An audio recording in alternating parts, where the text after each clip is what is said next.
Hi, Afra here. Gaston and I teamed up to look for nominalizations by searching ION and MENT, and then we went around the class collecting more examples. Sometimes strengthening the sentence was very straightforward. Other times, spotting the nominalization led to a total rethink and rewrite. And every time we looked at a sentence with a nominalization, we wound up editing it for wordiness and precision at the same time. Here is a sentence from Gaston's memo for a personal injury case. The court held that Mr. Foote had the present intention of making Norfolk Island his permanent home unless and until some future event. Gaston's edit changed intention to intended and also got rid of superfluous words unless and until some future event. The court held that Mr. Foote intended to make Norfolk Island his permanent home. The next sentence from a classmate's memo on conflict of interest had two nominalizations: involvement and disqualification. If the lawyer never had any involvement with the case, then the Law Society rules would suggest that there's not a disqualification because of a conflict of interest in this situation. Correcting the sentence took more than just changing the nouns to verbs. The sentence had a double negative, not a disqualification, and my classmate realized that she was hedging her opinion by saying the rules would suggest.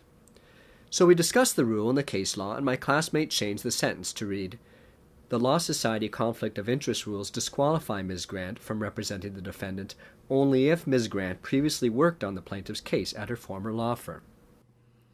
Here is one more example from a research paper on the tax treatment of union dues.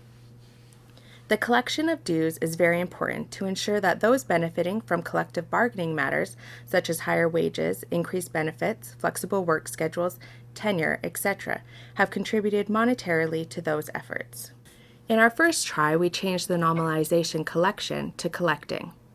And we also clarified that it is very important to the union. Here is the first rewrite.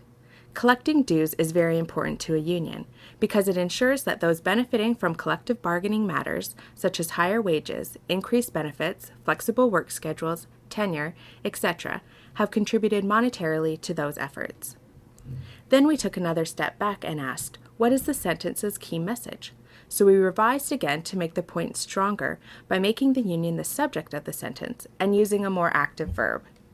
Unions strongly support mandatory dues because all employees benefit from the union's collective bargaining for higher wages, increased benefits, flexible schedules, and secure tenure.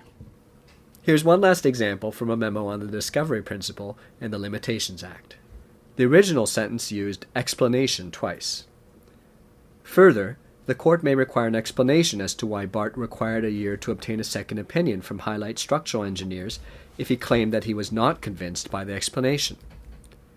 We didn't just change the nominalization to a verb, we totally revised the sentence and reduced the length. Bart will need to explain that he delayed 1 year to get a second opinion because he was not convinced by the first expert's opinion.